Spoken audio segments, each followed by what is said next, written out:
Hello, Assalamualaikum everyone. This time, we will explain material about syntax part 2. Before that, introduce me and my team.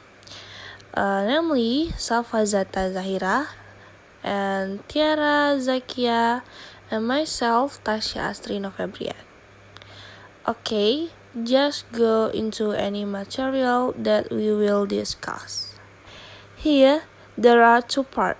The first part A about sentence pattern and part B about type of sentence.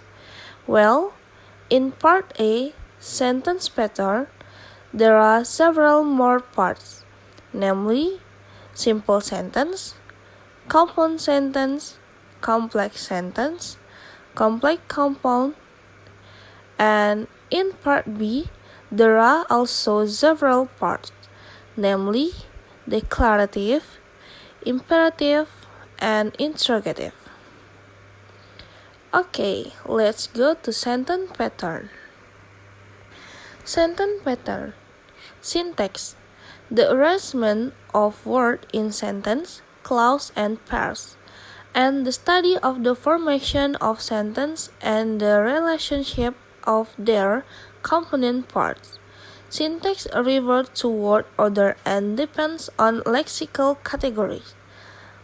You probably learned that there are 8 main parts of speech in grammar school. Linguistics takes a different approach to this category and separates words into morphological and synthetic groups.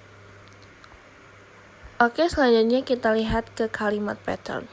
Nah, di sini ada sinteks. Sinteks itu adalah susunan kata dalam kalimat, klausa, dan frasa, serta studi tentang pembentukan kalimat dan hubungan bagian-bagian komponennya. Sinteks itu mengacu pada urutan kata dan tergantung pada kategori leksikal atau bagian dari pidato. Anda mungkin belajar bahwa ada 8 bagian utama dari pidato di sekolah tata bahasa. Linguistik ini mengambil pendekatan yang berbeda untuk kategori-kategori ini dan memisahkan kata-kata ke dalam kelompok morfologis dan sintaksis. Okay, let's move on to what is the simple sentence. Okay, what is simple sentence? Simple sentence is an independent clause with no conjunction or dependent clause. A basic construct is subject plus verb plus direct object. There is called simple sentence. It's a nice way to start when you just learning the English language. There's the subject, person, or thing being discussed, verb, action, give, and direct object referring to action of the verb. Consists of one independent clause and express only one main idea. For example, we received the letter, my wife and I work and study. Apa itu kalimat sederhana? Kalimat sederhana itu adalah klausa bebas tanpa konjungsi atau klausa terikat konstruksi dasar. Nah, di sini adalah tata bahasa yang subjek ditambah kata kerja dan objek langsung. Ini disebut dengan kalimat sederhana. Ini adalah cara yang bagus untuk memulai ketika Anda baru belajar bahasa Inggris. Di sini ada subjek atau orang atau hal yang dibicarakan. Kata kerja itu seperti memberi tindakan dan objek langsung atau menerima tindakan dari kata kerja tersebut. Nah, di sini terdiri dari satu klausa independen dan hanya menggunakan satu gagasan utama. Contohnya, kami menerima surat itu. Dan salah satu contohnya lagi yaitu saya dan istri saya bekerja dan belajar. Okay, next to compound sentence. Compound sentence. Unlike a single sentence or simple sentence, a compound sentence has a different arrangement. It contains more than one subject and verb because in a compound sentence there is more than one independent clause and has a conjunction that connect the clause. For example, she really wants to go to school, but her father can't take her to the school. And one example, he went to the cinema for meeting his friend, but his friend never come to the cinema. Okay, a compound sentence is two independent clauses joined by a conjunction. Consists of two or more simple sentences joined together and express more than two main ideas at once. Nah, berbeda dengan kalimat tunggal atau simple sentence tadi, kalimat majemuk ini atau compound sentence memiliki susunan yang berbeda. Di sini mengandung kalimat yang lebih dari satu objek.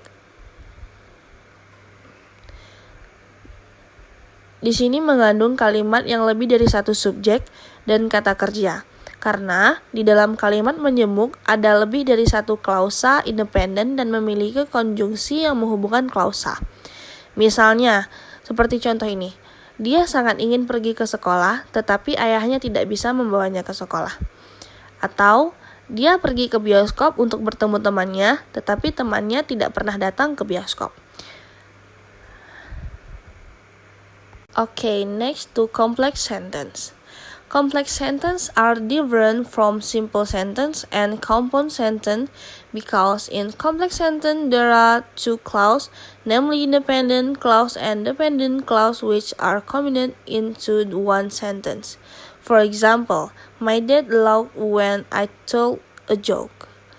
A complex sentence is a sentence that contains an independent clause and one or more dependent clause. An independent clause can stand alone as a sentence, but a dependent clause, even though it has a subject and a verb, cannot stand alone. Nah, ini adalah kalimat kompleks. Kalimat kompleks ini berbeda dengan kalimat sederhana dan kalimat majemuk.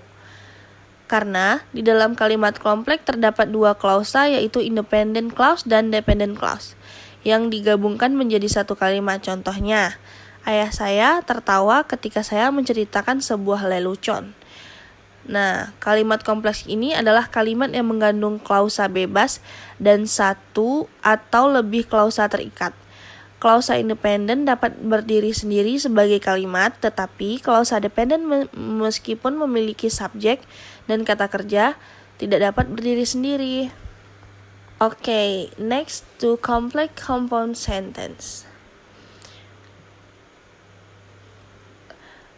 Complex compound sentence are the most complicated sentence.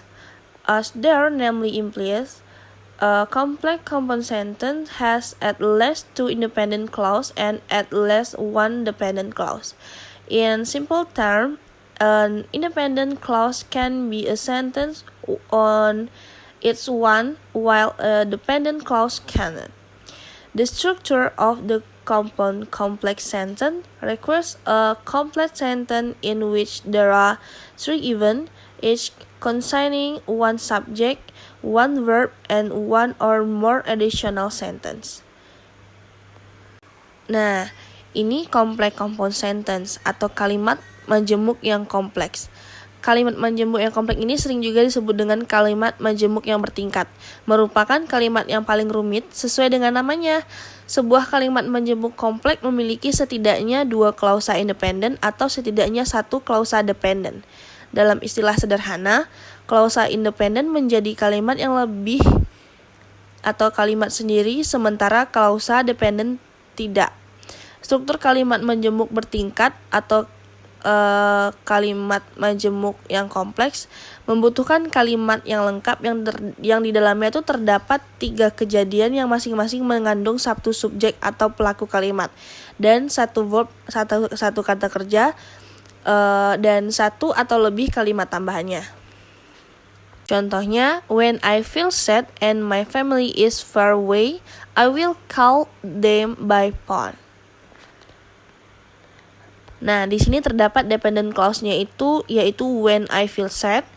Dan coordinate conjunction-nya itu adalah and. Dan independent clause-nya itu yang pertama ada my family is far away, dan independent clause-nya yang kedua yaitu I will call them by phone. Okay, then we go to part B about type of sentence.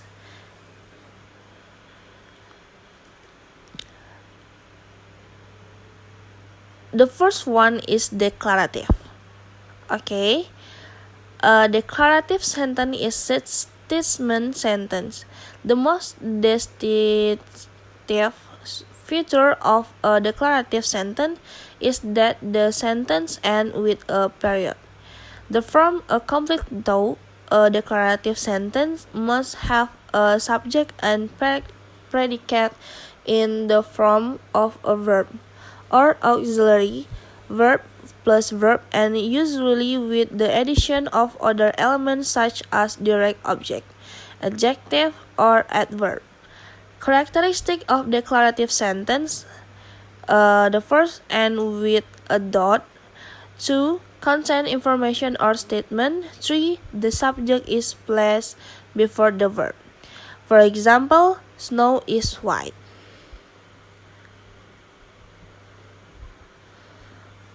Nah, di sini ada kalimat deklaratif. Kalimat deklaratif itu adalah kalimat pertanyaan. Nah, ciri-ciri yang paling khas dari kalimat deklaratif atau kalimat pertanyaan ini adalah bahwa kalimat tersebut diakhiri dengan kata titik. Untuk membentuk pemikiran yang utuh, sebuah kalimat deklaratif harus memiliki subjek atau predikat yang berupa kata kerja atau kata kerja bantu ditambah dengan kata kerja, dan biasanya dengan penambahan unsur lain seperti objek langsung, kata sifat, atau kata keterangan. Nah, ciri-ciri kalimat deklaratif yaitu diakhiri dengan titik, berisi informasi atau pernyataan, subjek ditempatkan sebelum kata kerja. Contohnya saja, salju itu putih. The second is imperative. Imperative sentence is the sentence type that is used to create a command, warning, instruction, advice, also demand. A common feature of written imperative sentence is that they end in a exclamation mark or contain the word please. Type of imperative: request, advice, invitation, command, and provision, instruction. Nah, di sini ada kalimat imperatif atau kalimat perintah. Nah, kalimat imperatif itu adalah jenis kalimat yang digunakan untuk membuat perintah. Nah, ciri-ciri umum kalimat membuat perintah itu tertulis yang diakhiri dengan tanda seru atau mengandung kata tolong. The last is interrogative. An interrogative sentence is a sentence that asks a question. Interrogative sentence can be direct or indirect, begin with or without pronouns. The basic function or job of an interrogative sentence is to ask a direct question, is ask use something or request information, opposite to a statement which tell you something or give information. Nah, yang terakhir ini adalah kalimat interrogatif. Kalimat interrogatif ini kalimat yang mengajukan pertanyaan. Kalimat interrogatif ini bisa langsung atau tidak langsung, dimulai dengan kata atau tanpa kata ganti. Fungsi dasarnya itu dari kalimat interrogatif ini untuk mengajukan pertanyaan langsung.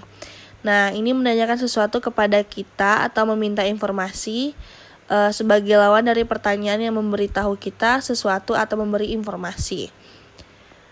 Nah, from all the material above, the conclusion we can conclude are: the first is syntax, the arrangement or word in sentence, clause, and phrase, and the study of the information of sentence and the relationship or their component parts.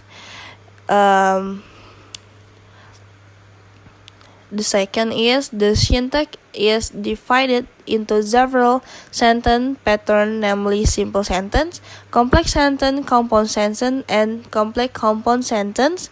Then the type of sentence is declarative, imperative, and interrogative. Nah, kesimpulan yang dapat kita ambil yaitu tentang sinteks, susunan kata dalam kalimat, klausa, dan frasa, serta studi tentang pembentukan kalimat dan hubungan bagian-bagian komponennya. Sinteks mengacu pada urutan kata yang tergantung pada kategori leksikal, bagian dari pidato, dan kalian mungkin belajar bahwa ada 8 bagian utama dari pidato di sekolah tata bahasa. Linguistik mengambil pendekatan yang berbeda untuk kategori-kategori ini dan memisahkan kata-kata ke dalam kelompok morfologis dan sintaksis. Nah, di dalam sinteks terbagi menjadi beberapa pola kalimat, yaitu kalimat sederhana, kalimat kompleks, kalimat majemuk kompleks. Kemudian jenis kalimatnya adalah deklaratif, imperatif, dan interrogatif. Okay, that's the material that we described for you. More or less we apologize, and if there are suggestions for critics or question, please send them to the WA group. Hopefully this video useful for you, and thank you and see you. Assalamualaikum warahmatullahi wabarakatuh.